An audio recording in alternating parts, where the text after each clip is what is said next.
India में देखा जाए तो ऐसी बहुत सारी जगह है जो कि आर्किटेक्ट्स को बुला रही है। उसमें से एक प्रोमिनेंट जगह जो है वो मांडव। हर समय की कोई स्टाइल रहती है, वास्तुकला की स्टाइल रहती है, शिल्पकला की स्टाइल रहती है। उन स्टाइल का अगर आप सटीक इंटरप्रिटेशन करेंगे तो आप उस काल गणना में जाकर उस टाइमलाइन को ठीक से समझ सकते हैं। वैसे भी मांडू थोड़ा सा अंडर प्लेड है, सॉर्ट ऑफ अंडर प्लेड रहा है। और मांडव की एक इमेज हमेशा ये रही है कि ये इंडो इस्लामिक आर्किटेक्चर का बन रहा है। और जब आप किसी चीज़ को बहुत करीब से और संजीदगी से देखते हैं तो पता चलता है कि मांडव का इतिहास ये केवल इस्लाम और इंडो इस्लामिक आर्किटेक्चर तक सीमित ना होकर उससे कई साल पहले, अच्छा, 400 साल तक का इतिहास आपको वहाँ पर मिलेगा। आप बिल्कुल क्लियर देख सकते हैं कि जहाँ पर क्लाइमेटिकल कंडीशंस अच्छी हैं, जहाँ पर सुपिकता है, जहाँ पर ईश्वर का दिया हुआ सब कुछ बेहतर है, तो वो राज्य डेफिनेटली प्रॉस्परस और नेचुरल है। तो उसमें डेफिनेटली सेंट्रल इंडिया में मालवा एक ऐसा प्लाटू था जो कि एग्रीकल्चर के लिए, वर्नेकुलर सेटलमेंट के लिए सबसे बेहतर जगह थी, क्योंकि तब तक युद्ध पॉलिटिकल होने के कारण जनता को परेशान नहीं किया जाता था। जितनी भी इनकी लड़ाइयाँ होती थी बाहर होती थी, तो उसी के कारण न उज्जैन में कई वॉल्ड सिटी है, न धार कोई वॉल्ड सिटी है। युवा को राजा भोज के बारे में जानना बहुत जरूरी है, क्योंकि मेरा पहले से कहना यह रहा है कि जब अपन किसी आदर्श को देखते हैं या किसी से इंस्पायर होते हैं किसी को, तो अक्सर ये होता है कि जहाँ रिवॉल्यूशनरी लोग हुए, जिसको अपन बोला सकता है कि आपदा आने के बाद में जिन्होंने हीरोइटिक काम किए हैं, उनके ऊपर अपना ध्यान ज़्यादा जाता है। एडवर्स सिचुएशन में महान होना, इसकी कदर तो मैं भी कर रहा हूँ, सभी जने करते हैं और करना भी चाहिए, पर उसके साथ में प्रगति में उस शिखर तक पहुँचना, ये भी एक बहुत बड़ी महानता है। मेंटेन करके रखना है, नहीं, वो भी एक बड़ी महानता है। भोपाल से पहले एक देवबल्ला जगह है जो कि परमार कालीन मंदिर वहाँ मिले हैं, और वो मंदिरों का पूरा समूह है, और उसके आसपास घना जंगल है।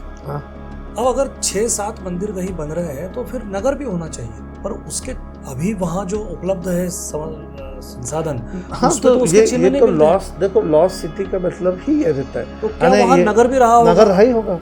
जब यूरोपियंस हिंदुस्तान आए तो उसके बारे में ये कहा जाता है कि अरब लोगों के थ्रू उन्हें मालूम पड़ा कि हिंदुस्तान सोने की चिड़िया है, और इसलिए उनकी उत्सुकता भारत के प्रति बनी, और इसलिए उन्होंने समुद्री मार्ग ढूंढा। तो एक जनरल धारणा ये है समाज में कि जो मुगल काल था वो सोने की चिड़िया वाला काल था। तो संपन्नता की स्थिति क्या थी? क्या मुगल काल के पहले हम गरीब थे?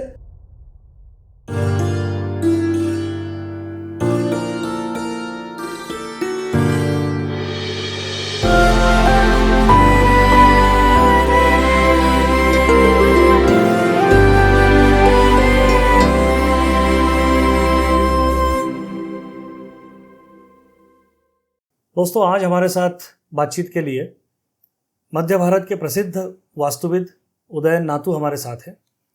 उदयन जी आर्किटेक्ट हैं और उन्होंने पिछले दशकों में कई आर्किटेक्चरल ब्यूटीज़ समाज को उपहार के रूप में दी हैं, इंदौर, मध्य प्रदेश और मध्य प्रदेश के बाहर भी। उदयन जी इसके साथ साथ इतिहास में गहन रुचि रखते हैं, और उन्होंने विशेष तौर पर मांडू, धार और उससे संबंधित परमार कालीन काल पर वृहद अध्ययन किया है।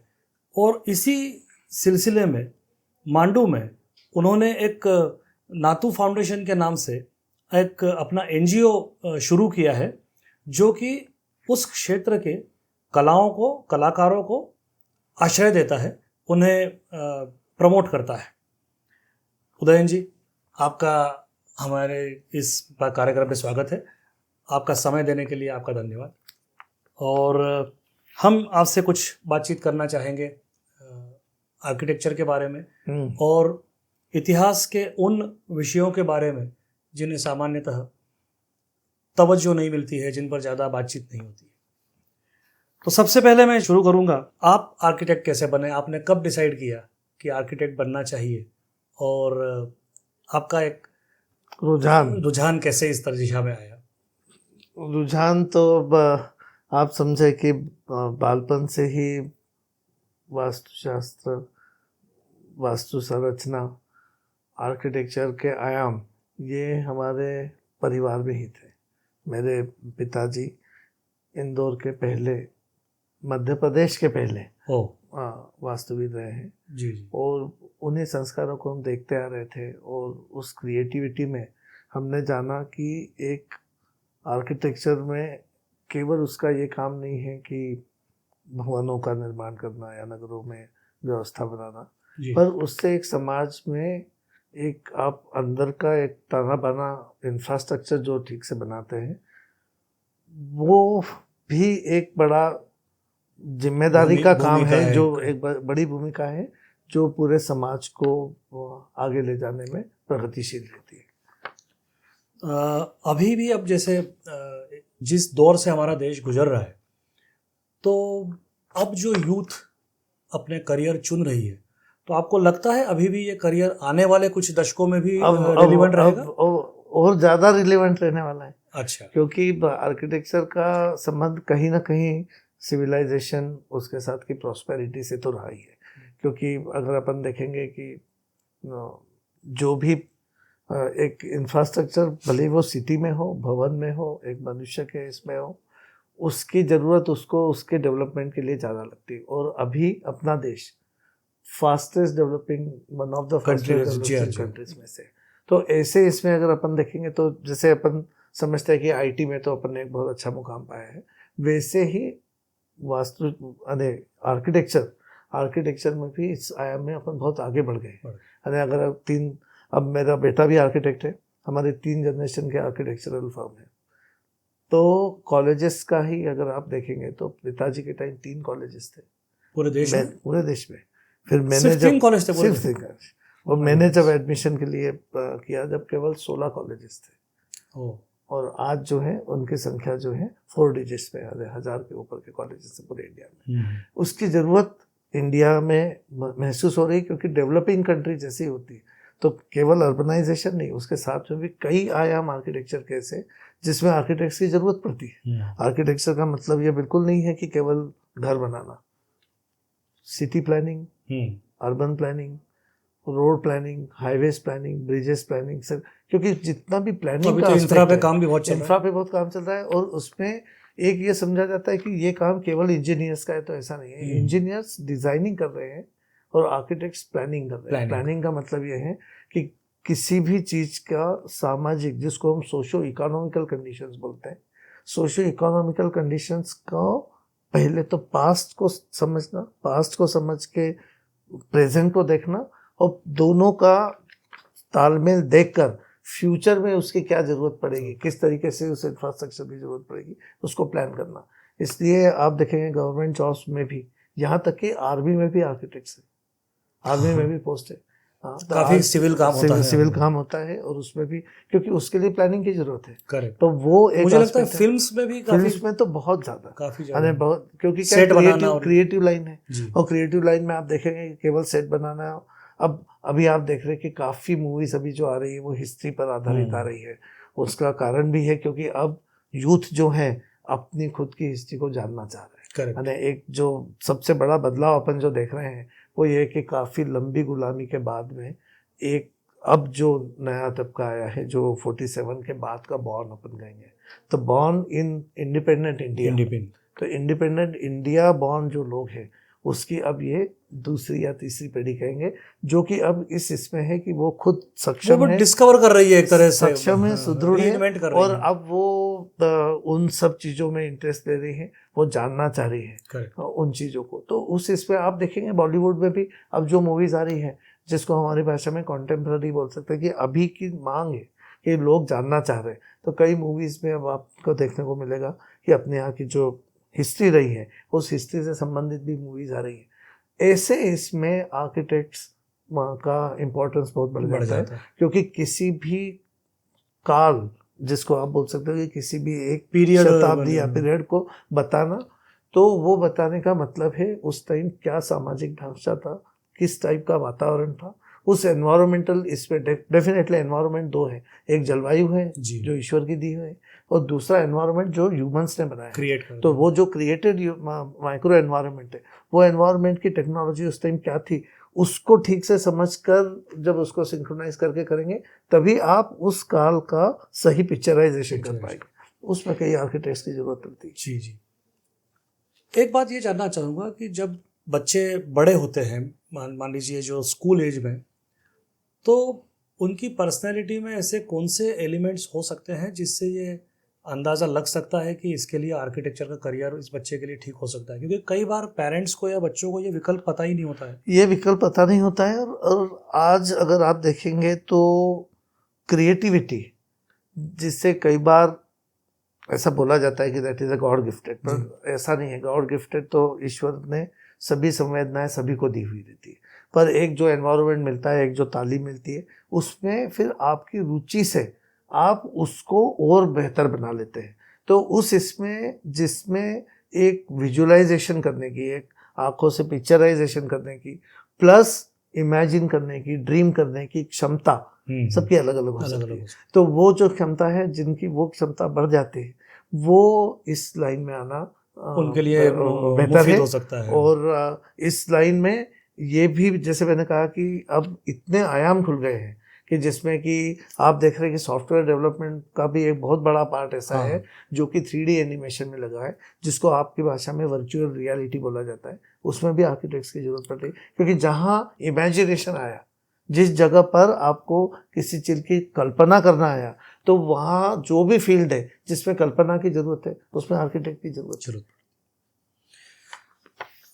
उदयन जी, अब थोड़ा सा हम इस विषय से आगे चल के थोड़ा सा जो हमारा एक हिस्ट्री का हिस्सा है उसके बारे में, मैंने आपसे बारे में जब जानकारी ली थी तो हमें मालूम पड़ा कि आप मांडू क्षेत्र में काफ़ी आपकी गतिविधियां चल रही है, और मांडू इंदौर से नज़दीक है, पर फिर भी करीब 100 किलोमीटर दूर है।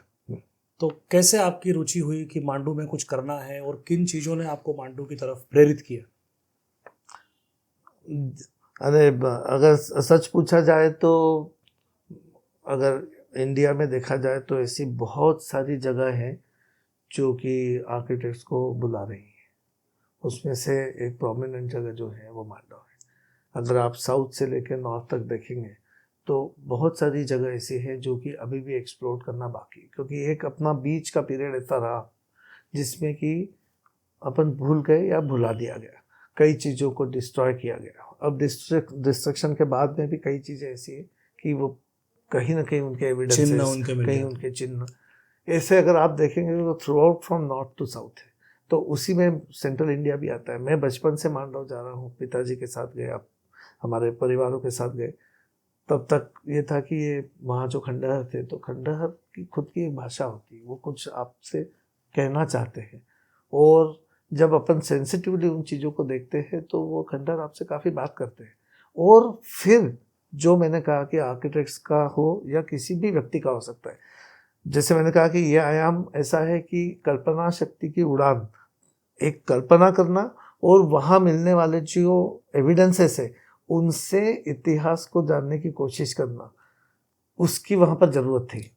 उसी ज़रूरत के इसमें फिर हमने एक ग्रुप बनाया, कई लोग हमारे साथ जुड़े, और हमने कहा कि वहाँ पर अपन पुरातत्व के जो बिल्डिंग्स हैं उसके साथ में और भी जो ऑब्सक्योर मॉन्यूमेंट्स हैं, और उसमें अभी बहुत सारी स्टडी की ज़रूरत है, उसमें अपन खुद अपनी तरफ से मदद करें। और उसमें हमने हेरिटेज और कल्चरल हेरिटेज दोनों चीज़ों को लिया है, और उसमें हमें ऐसी कई चीज़ें मिली हैं जो कि नए यूथ को जानना जरूरी है। वैसे भी मांडू थोड़ा सा अंडर प्लेड है, सॉर्ट ऑफ अंडर प्लेड रहा है, और मांडव की एक इमेज हमेशा ये रही है कि ये इंडो इस्लामिक आर्किटेक्चर का गढ़ रहा है। और जब आप किसी चीज़ को बहुत करीब से और संजीदगी से देखते तो पता चलता है कि मांडव का इतिहास ये केवल इस्लाम और इंडो इस्लामिक आर्किटेक्चर तक सीमित ना होकर उससे कई साल पहले, 400 साल तक का इतिहास आपको वहाँ पर मिलेगा। और अभी बहुत उत्साह से सभी युवा उन चीज़ों में लगे हैं, उन चीज़ों को जानने में लगे हैं कि जो रैशेस वहाँ आइकोनोग्राफी में हमारी इसमें बोला जाता है कि वहाँ जो स्कल्पचर्स मिलते हैं, वहाँ जो खंडर मिलते हैं, खंडर में मिलने वाली जो कला की उस टाइम की जो आर्ट, जैसे आप देखेंगे कि किसी भी एरा को आप एक तो जान सकते हैं कि बाइब्लोग्राफी में लिखा हुआ है या किसी किताब में लिखा हुआ है या वैदिक कल्चर के थ्रू आप जान सकते हैं, पर वैसे ही हर समय की कोई स्टाइल रहती है, वास्तुकला की स्टाइल रहती है, शिल्पकला की स्टाइल रहती है। उन स्टाइल का अगर आप सटीक इंटरप्रिटेशन करेंगे तो आप उस काल गणना में जाकर उस टाइमलाइन को ठीक से समझ सकते हैं। उसमें बहुत सारे युवा भी इंटरेस्ट ले रहे हैं। एक इस तारतम्य में मुझे बात ध्यान जा रहा है कि जब यूरोपियंस हिंदुस्तान आए तो उसके बारे में ये कहा जाता है कि अरब लोगों के थ्रू उन्हें मालूम पड़ा कि हिंदुस्तान सोने की चिड़िया है, और इसलिए उनकी उत्सुकता भारत के प्रति बनी और इसलिए उन्होंने समुद्री मार्ग ढूंढा। तो एक जनरल धारणा ये है समाज में कि जो मुगल काल था वो सोने की चिड़िया वाला काल था। अभी आपने एक बात कही कि उसके पहले का इतिहास भी महत्वपूर्ण है, और तो संपन्नता की स्थिति क्या थी? क्या मुगल काल के पहले हम गरीब थे? बिल्कुल भी नहीं। अरे अगर उस चीज को अगर आप ठीक से समझेंगे तो दो इमेजेस बहुत बनती है कि वो तो अपन बहुत छोटे टुकड़ों में बटे थे, कमजोर थे, इसलिए एक राष्ट्र नहीं थे। हाँ, एक राष्ट्र नहीं थे, इसलिए बाहर से इन्वेजन हुए और ऐसा हुआ। सच्चाई ये है कि अपने यहाँ प्रॉस्पेरिटी इस कदर थी कि बाकी सभी चीज़ों का इधर अट्रैक्ट होना स्वाभाविक था। और ये अट्रैक्शन जो है, ये अट्रैक्शन पहले ट्रेड से शुरू हुआ। ट्रेड से यहाँ लोगों ने एक दूसरे को जानना शुरू किया। अपना अरब के साथ में जो ट्रेड है ये 8th सेंचुरी से है, यानी जब राष्ट्रकूटों के टाइम से अगर आप देखेंगे तो उस टाइम से ये ट्रेड की शुरुआत थी। And trade was on peak in 10th and 11th century. यानी ये जो आप कभी आपने नाम सुना होगा अनिल वाड़, अनिल वाड़ को आज के दिन में बोला जाता है पाटन। ओके, गुजरात का जो पाटन शहर है वो विश्व का सबसे अमीर शहरों में से जाना जाता था। क्यों? क्योंकि यहाँ से ट्रेड जो पोर्ट सिटी गुजरात का ये जो पूरा जो कांडला पोर्ट है, भ्रुंग कच्छ पोर्ट है, तो ये जो पूरा पोर्ट है यहाँ से गल्फ तक का अपना ट्रेड था, और गल्फ से ट्रेड यूरोप जाता था। ये 2 सिल्क रूट से। अपना जो सिल्क रूट है दिस वाज वाया सी। दूसरा जो सिल्क रूट है जो कि चाइना से जाता था, जो चाइना से समरकंद होते हुए यूरोप पहुंचता था। तो ये 2 ट्रेड रूट वो ज्यादा चर्चित है। इसकी तो कभी बात नहीं हुई। इसकी बात नहीं हुई। इसकी बात इसीलिए नहीं हुई क्योंकि उसके बाद जो आप देखेंगे कि 12th सेंचुरी के बाद जो इन्वेजन शुरू हुए, उसके बाद का जो पीरियड है उसको प्रोविंशियल टाइम पीरियड कहा जाता है। प्रोविंशियल टाइम के ही वक्त का मांडव है। तो मैंने भी जो स्टडी शुरू की थी, क्या एरा होगा मोटा मोटा? प्रोविंशियल टाइम का मतलब है प्री मुगल एरा। ओके, इसमें फर्क ये है सल्तनत जिसमें तुगलकों के टाइम का जब स्लेव डिनेस्टीज आई, और उस टाइम का जो पीरियड है वो है। और अक्सर अपने को तो हिस्ट्री भी कई लोगों को बिल्कुल ठीक से पता नहीं है। वो मुगलों को जानते, मुगल तो काफी बाद में बात की बात। अगर अपन देखेंगे तो अपने यहाँ पर इन्वेजन जो है वो तो 13th सेंचुरी में हो गया था, इल्तुतमिश के टाइम हो गया था, और उस टाइम से ही सेंट्रल इंडिया में इन्वेजन शुरू हुआ। पहले जो इन्वेजन्स हुए वो शॉर्ट थे कि थोड़ा बहुत होकर ये हुआ, उसके बाद में उसका ये हुआ। अब इन सब चीज़ों का इम्पोर्टेंस क्यों है? क्योंकि ये सब ट्रेड रूट से जुड़ी हुई जगह थी। इन लोगों को यहाँ का ट्रेड पता चला, यहाँ की प्रॉस्पेरिटी पता चली। और प्रॉस्पेरिटी का मतलब कभी भी ऐसा नहीं रहता है कि केवल धन। प्रॉस्पेरिटी का मतलब ही रहता है कि well civilized literature, well civilized architecture, well civilized art, well civilized technology. अब किसी भी चीज को जब बीच के टाइम में अगर लंबे टाइम तक अगर उसको कॉम्प्रेस किया जाए, दबाया जाए या डिस्ट्रॉय किया जाए, तो अपन उन चीजों के तार भूल जाते हैं, कंटिन्यूटी नहीं रहती। पर उस कंटिन्यूटी को कितना भी डिस्ट्रॉय किया जाए तो भी उनके रैशेस तो हमेशा रहते हैं, और वो रैशेस अपने को अब मिल रहे हैं क्योंकि अब इस 77 साल के बाद अपन अब इस पोजीशन में है कि अपन उन चीज़ों को ठीक से जाने, उनको ठीक से समझने की कोशिश करें।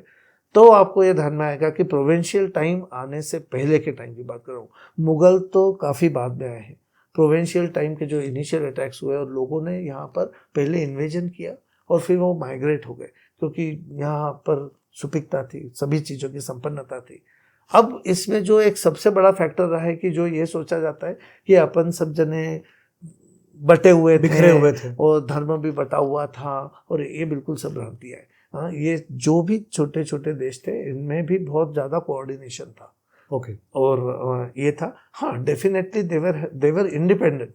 तो इंडिपेंडेंट होने के कारण इनमें टेरिटोरियल डिस्प्यूट्स होते थे, उसके साथ में पॉलिटिकल एम्बिशंस, जैसे क्रिकेट मैच भी तो वैसे कहा जाए तो एक टाइप का द्वंद्व कहा जाएगा। तो वो था, पर लिटरेचर का लेना देना, आर्किटेक्चर का लेना था। अब जब हम वास्तुशास्त्र में, वास्तुकला में सब चीज़ों को पढ़ते हैं तो नागरा स्टाइल से लेकर नीचे द्रविडियन स्टाइल तक आप देखेंगे तो ये एक पूरा सीरीज ऑफ आर्किटेक्चरल स्टाइल्स है जो एक दूसरे से घुलते मिलते बड़ी हुई चीजें हैं। इसका मतलब ही, हाँ, ये सभी राज्य यूनिटी इन डाइवर्सिटी वो तभी से थी। अब जो हार के कारण है वो तो टेक्नोलॉजिकल कारण है, उसका कोई भी कारण यहाँ की मानसिकता, यहाँ के लोगों की कमतरता या यहाँ की लोगों की सोच में कभी ये नहीं था। कभी भी आप किसी भी सिविलाइजेशन का डोमिनेशन देखोगे और भी किसी भी हिस्ट्री में, तो डेफिनेटली किसी क्षेत्र में किसी पर्टिकुलर चीज की सिविलाइजेशन में टेक्नोलॉजी बढ़ने के कारण वो दूसरों पर डोमिनेट करते। ब्रिटिशर्स भी बंदूकों के कारण टेक्नोलॉजी ला पाए। हाँ, इन्वेडर्स भी जो है अरब से भी आए, वो घोड़ों के ऊपर से तीर कमान के कारण है। हॉर्स राइडिंग उनका सबसे बड़ा उस टाइम का एज थी। तो वो था। इस पर अपने को बताया ऐसा गया है कि चूंकि अपन सभी कमजोर थे और सभी एक दूसरे में लड़ते रहते थे, वो एक थोड़ी गलत धारणा है। अपने इस क्षेत्र में, मालवा क्षेत्र में, इस काल में मेरे ख्याल से सेंट्रल इंडिया उस टाइम का वन ऑफ द, अगर आप देखेंगे कि साउथ से लेकर नॉर्थ तक देखेंगे तो आप कम से कम 8 एक बड़े डिविजन्स में आप इन चीज़ों को देख सकते हैं, जिसमें कि गुजरात से लगा हुआ जो क्षेत्र था जिसको लता प्रदेश बोलते थे, वो चालुक्यास के पास था। सोलंकी चालुक्यास वहाँ पर ये कर रहे थे। सेंट्रल इंडिया में जो था वो Malwa was one of the, आप बिल्कुल क्लियर देख सकते हैं कि जहाँ पर क्लाइमेटिकल कंडीशंस अच्छी हैं, जहाँ पर सुपिकता है, जहाँ पर ईश्वर का दिया हुआ सब कुछ बेहतर है, तो वो राज्य डेफिनेटली प्रॉस्परस और मजबूत होना नेचुरल है। तो उसमें डेफिनेटली सेंट्रल इंडिया में मालवा एक ऐसा प्लाटू था जो कि एग्रीकल्चर के लिए, वर्नेकुलर सेटलमेंट के लिए सबसे बेहतर जगह थी। तो इसमें उन्होंने, परमारों ने उज्जैन, जिसको अवंती कहा जाता है, ये पूरा महाजनपदों के टाइम से अवंती है, तो ये क्षेत्र उस टाइम से प्रगत रहा है। और उस पर परमारों ने, परमार्स ये जो थे राष्ट्रकूटों के फ्यूडेटर्स थे। फ्यूडेटर्स उस टाइम की एक परंपरा थी कि जैसे कोई भी राजा अपने राज्य को बढ़ाता था तो उसके बाद ये नहीं था कि वहाँ के लोगों को मार डाला, वहाँ के किसानों को मार डाला, खेती जला दी, ऐसा नहीं होता था।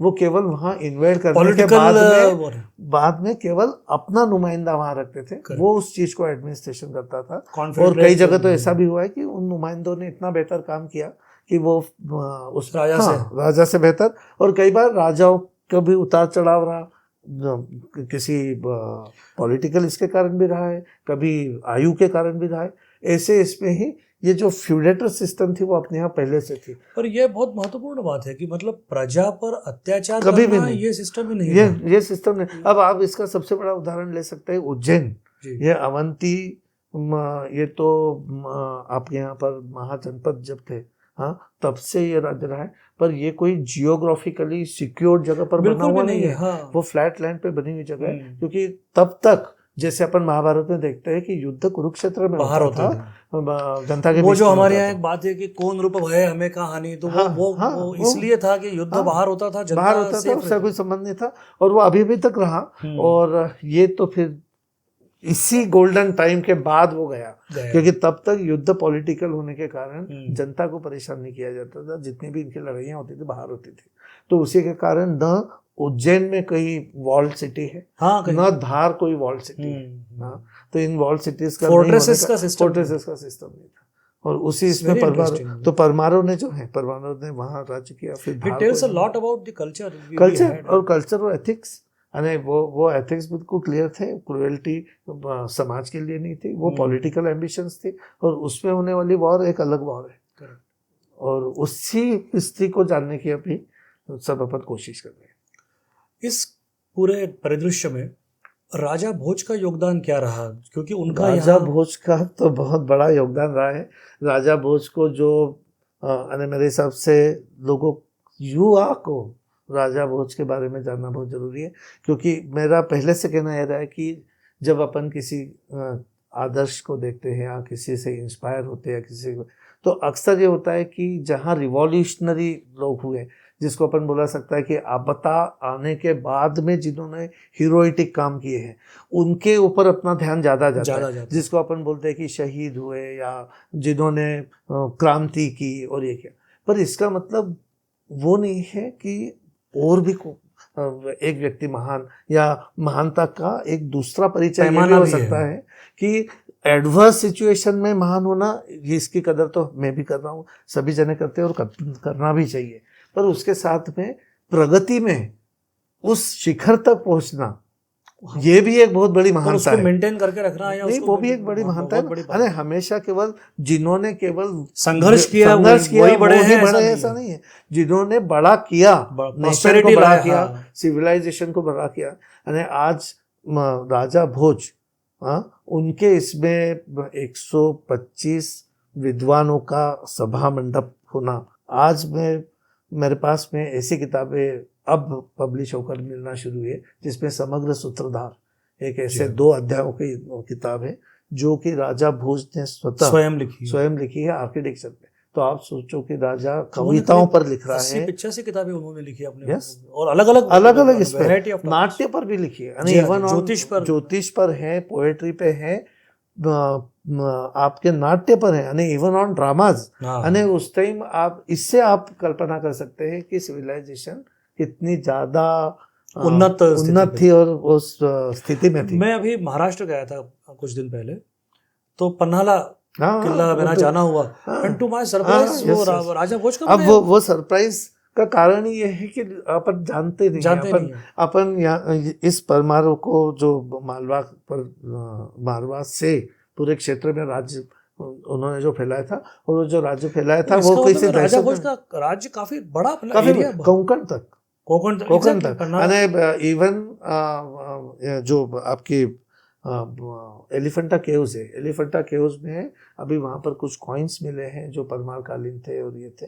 तो बाग केव्स करके जो जगह है मांडव के पास, अभी हमारा जो एनजीओ जो काम कर रहा है हम इसी चीज़ पर तो काम कर रहे हैं कि यहाँ पर जो ऑब्सक्योर मॉन्यूमेंट्स है, ऑब्सक्योर का मतलब कम जाने हुए जगह वहाँ पर, तो उसी इसमें रॉक कट आर्किटेक्चर जो one of the most difficult architectural part है, उस पर परमारों ने बहुत अच्छी महारत हासिल की थी।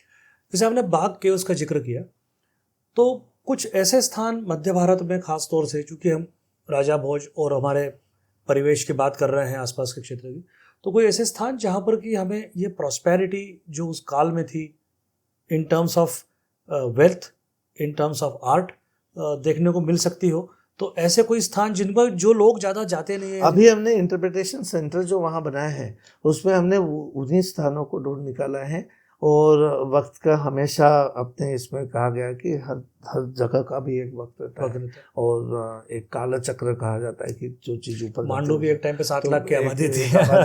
हाँ, तो आज मैं कहूँगा कि ऊन एक जगह है जो कि एक खरगोन के पास में। अब खरगोन के पास, आज आप खरगोन को जानते हो पर ऊन को नहीं जानते, जबकि ऊन उस टाइम का इंडियन इसमें का एक बहुत बड़ा ट्रेड सेंटर था, वो भी परमार काल का ही। तो परमार, अब ये जो हम जो आइकोनोग्राफी पर बात करते हैं, तो क्या होता है कि जितने भी हमें ये क्षेत्र मिलते हैं तो उसमें मंदिरों के निर्माण पर ज़्यादा आर्किटेक्चर देखने को मिलता है। उसका बहुत सिंपल कारण ये रहा है कि मटेरियल में केवल मेन 2 मटेरियल्स का यूज़ होता था, बाकी तो ऑफकोर्स बाकी मटेरियल्स थे, एक था पत्थर और दूसरा था लकड़ी। तो जितना भी रेसिडेंशियल एरिया रहता था, जितने बाकी प्रतिष्ठान रहते थे, ये सब लकड़ी में बने हुए थे। आज अपना इंदौर का राजबाड़ा तक लकड़ी में बना हुआ है। हाँ। तो लकड़ी का ही ज़्यादा उपयोग था, और केवल देवालयों में ये पत्थरों का यूज करते थे। इसी के कारण, भले ही वो क्लाइमेटिकल इसके कारण हुआ हो या पॉलिटिकल इसके कारण हुआ हो, इसमें पत्थरों का काफ़ी जो अवस्था है वो बेहतर रही, वो ही अपने को देखने को मिलती है। पर इन मंदिरों के कॉम्प्लेक्सेस और मंदिरों में रही व्यवस्था, जैसे आप जहाँ पर राजा भोज के इसमें भी आप देखेंगे तो ये केवल मंदिर नहीं है, वहाँ पर कई जगह वहाँ पर स्कूल्स और कॉलेजेस के एविडेंसेस मिले। मैं वही पूछने वाला था, जैसे अभी भोपाल से पहले एक देवबल्ला जगह है जो कि परमार कालीन मंदिर वहाँ मिले हैं, और वो मंदिरों का पूरा समूह है, समूह है, और उसके आसपास घना जंगल है। हाँ।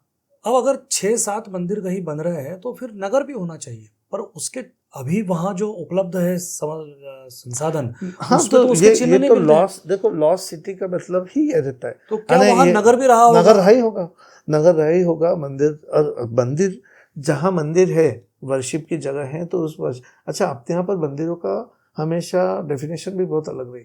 मंदिर ये केवल आस्था की जगह नहीं थी, वो ट्रेड की भी जगह रहती थी, उत्सवों की भी जगह रहती थी, सांस्कृतिक एजुकेशन की भी जगह रहती थी। तो अगर आप साउथ में भी काफ़ी मंदिरों के अगर आप ये देखेंगे तो जो मंदिर थे ये मंदिर परिसर रहते थे। तो इन परिसरों में एजुकेशन भी थी, एजुकेशन के साथ में ट्रेड भी था। तो अपना मंदिरों का कंसेप्ट जो है सनातन, इसमें इन सब चीज़ों का समावेश था। मंदिर used to be a big centre. एक उदयन जी, जब हम इतिहास पढ़ते हैं तो सामान्यतः सिंधु घाटी की सभ्यता, मोहनजोदड़ो वगैरह सब पढ़ते हैं, और ख़ास तौर से उसमें ये जिक्र आता है कि उस समय की सिटीज़ बहुत प्लान्ड थी, मोहनजोदड़ो, हड़प्पा, लोथल, सभी जगह। ये जो अब उसके बाद ये काल आया जिसमें हम प्रॉस्परस हुए, तो इस समय में भी सिटी प्लानिंग और ये उसी प्रकार का था या अलग था या बेहतर था या कैसा था? ये तो प्रोग्रेसिव चीज़ है। डेफिनेटली सिटी प्लानिंग के सिवाय प्रॉस्पेरिटी हो ही नहीं सकती, क्योंकि प्रॉस्पेरिटी और इंफ्रास्ट्रक्चर इन दोनों का एक दूसरे से तो डायरेक्ट संबंध है। हाँ, तो ये जो भी नगर थे, हाँ, जैसे आपने हम्पी भी देखा, ऐसे कई उदाहरण आपके पास में हैं जिसमें कि आपको, अब ये जो नगर थे ये नगर विस्तृत नगर थे, और सीधी बात है कि अगर राजा भोज ने एक आर्किटेक्चर पे अगर 2 बड़े वॉल्यूम्स लिखे हैं, इसका मतलब आर्किटेक्ट का इम्पोर्टेंस कितना ज़्यादा था। उसका इम्पोर्टेंस इस हद तक था कि आनंदा नाम का आर्किटेक्ट ने, जिसने सांची स्तूप बनाया है, उसका भी नाम वहाँ लिखा हुआ है दक्षिण द्वार पे। करेक्ट, दक्षिण द्वार पे लिखा हुआ है, which is what we are talking is of BC, before Christ की बात कर रहे हैं अपन, 200 साल पहले की बात कर रहे हैं। तो इसका मतलब ही प्लानिंग, डिजाइनिंग, उस चीजों को व्यवस्थित रूप से करने का संकल्प और व्यवस्थित रूप से करने का सिविलाइज्ड ढांचा अपने यहाँ पहले से मौजूद था। और आज हम देखते हैं कि जब कंस्ट्रक्शन की बात आती है तो कई इक्विपमेंट्स रहते हैं, कई टेक्निक्स इतनी ज़्यादा विकसित हैं, गणना करने की सब चीज़ें आज बहुत सुलभ है, और इतने बड़े कंस्ट्रक्शन साउथ में भी हम देखते हैं बड़े, तो उसका प्रशिक्षण का तरीका क्या रहा होगा उस काल में? देखो, जैसे प्रशिक्षण और नॉलेज जो है, नॉलेज की पद्धतियाँ बनती है। हाँ, जैसे आपने देखा कि पेंटियम भी आया, सिल्वरॉन भी आया, एक कंप्यूटर का अभी युग चल रहा है। जब वो नहीं था तो उसके पहले मैकेनिकल युग था, मैकेनिकल युग के पहले अलग युग था। तो युग आने क्या है कि एक एक डेफिनेशन में उस परिभाषा में साइंस आगे बढ़ता है। अब जैसे आज आप आयुर्वेद और एलोपैथी, इसको आप कंपेयर नहीं कर सकते, क्योंकि वो एक अलग डायमेंशन से डेवलप हुई चीज़ थी, एक अलग डायमेंशन से।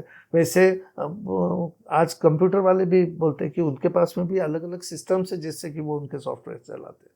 तो वही टाइम अपने इसमें भी था कि यहाँ की जो टोपोग्राफी थी, यहाँ की जियोग्राफिकल कंडीशंस थी, तो जो अभी हम परमारकालीन राज्यों को देख रहे हैं, उसमें सबसे ज़्यादा आश्चर्य करने वाली कोई चीज़ है तो ये तीनों नगर, मांडव का उस टाइम नाम था मंडपिका।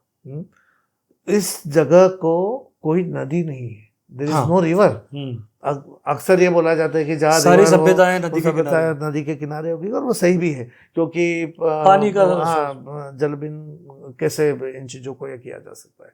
पर डेफिनेटली ये इतने विद्वान लोग थे कि इन्होंने टोपोग्राफिकली उस जगह का इतना सही सटीक सर्वे किया था कि उन्होंने ये जाना कि यहाँ का ये जो पूरा मालवा प्लेटू का ये वाला जो क्षेत्र है, इसमें बहुत सारे अनड्वेलिंग्स है। अनड्वेलिंग्स के कारण कई सॉसर जोन्स बने हुए हैं। सॉसर जोन्स बनने के कारण यहाँ पर वर्षा जो है ये करीब 40 to 44 इंचेस एक एवरेज जो रेनफॉल है वो है। वो रेनफॉल डेफिनेटली इतना अच्छा है कि अगर आपने जल संचय ठीक से किया, संग्रहण ठीक कर लिया, संग्रहण अगर आपने ठीक से किया तो आप एक अच्छी सभ्यता को वहाँ पर सिविलाइजेशन को बसा सकते हैं। इसी टेक्नोलॉजी में उन्होंने पूरा का पूरा अपना ध्यान दिया और उस ध्यान को देकर और उन्होंने बाढ़ और सूखे से भी बचा सभी उन्होंने आप सोचो कि वो सिविल इंजीनियरिंग में कितने बेहतर थे, वाटर मैनेजमेंट में कितने, क्योंकि उन्होंने इंटरलिंक करके राजा मुंज के नाम से मुंज तालाब आप अभी भी देख सकते हो। जी हाँ, अब ये अपन कौन से इसकी बात कर रहे हैं, 10th सेंचुरी, 1000 साल आज अपन 1000 साल पहले की बात कर रहे हैं कि उनके नाम के तालाब है और वो तालाब जो है वो बनाए हुए थे, दोज आर नॉट नेचुरल नहीं। इन्होंने स्टॉप डैम्स बना के उसका एक जीवंत उदाहरण माधव डैम्स बना के, हाँ, ये नेचुरल डैम्स बना के एक्वा इंजीनियरिंग कि इनकी स्टडी इतनी ज़बरदस्त थी कि पानी को कितना संचय किया जा सकेगा, उसके बाद कितनी वेलोसिटी से कैनॉल्स बना के अपन उसका साइफोनिक ओवरफ्लो दूसरे तालाब में डाल सकते हैं, फिर वहाँ से कैसे तीसरे तालाब में जा सकता है। तो आप सोचो कि तब थ्योडोलाइट्स नहीं थे, सैटेलाइट्स नहीं थे, उसके बावजूद कंटूर्स और लेवल्स को बनाना, तो डेफिनेटली उनकी तकनीकी जो थी वो बहुत बेहतर थी और उसका प्रमाण ये खुद तालाब है। ये जो रुइन साहब देख रहे हैं उसमें आप देख सकते हैं। एक चीज़ और लगती है कि उस समय जैसे कई जगह ये चिन्ह मिलते हैं कि भारतीय लोग काफ़ी दूर दूर तक भी गए व्यापार के लिए, जैसे बाली तक भी गए या सुमात्रा, जावा, इन जगहों पर गए, इधर अरब में भी कनेक्ट था। इन जगहों पर कहीं हमारा आर्किटेक्चर भी गया क्या? आर्किटेक्चर तो देखो, जब भी सिविलाइजेशन एक जगह से दूसरी जगह जाएगी तो उसके साथ आर्ट जाएगी, भाषा जाएगी, फैब्रिक जाएगा, आपके अध्यात्म जाएगा, सभी क्षेत्र माइग्रेट होते हैं, इन्फ्लुएंस होते हैं और उन्हीं इन्फ्लुएंशियल इसमें एक नया आयाम तैयार होता है जो आपको देखने को मिलता है।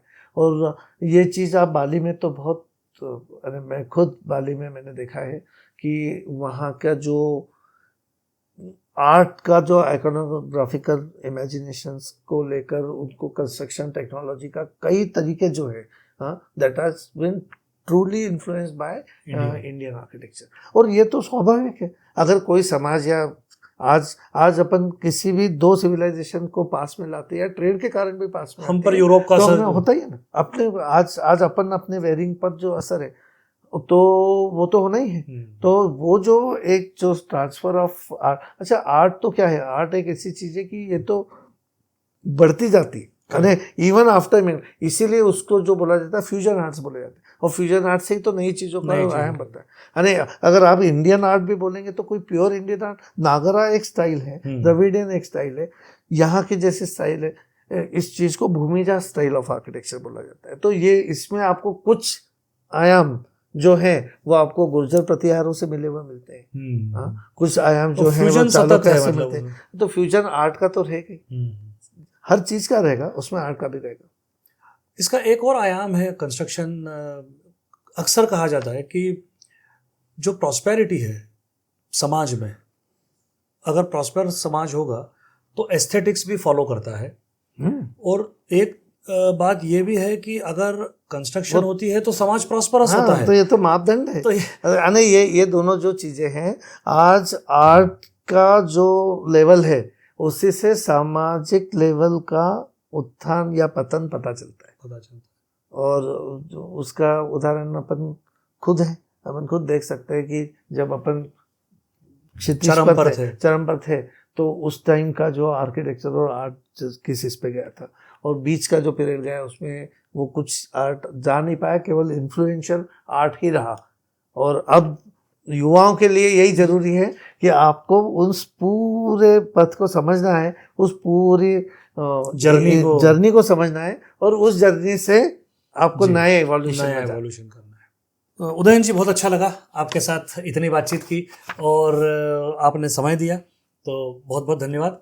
और आई एम वेरी श्योर कि जो यूथ आज इस तरह के प्रोग्राम देखती है तो उन्हें इससे बहुत कुछ जानने को नहीं, मिलेगा। क्योंकि वही टेक्नोलॉजी में जो नई नई चीज़ें आई, नया आयाम आया है, हम चाहते हैं कि ये युवा इससे इंस्पायर हो। आज हमारा जो एनजीओ चल रहा है वो भी युवाओं के लिए ही है और फ्यूचर भी जो है उन्हीं के हाथों में थैंक यू वेरी मच।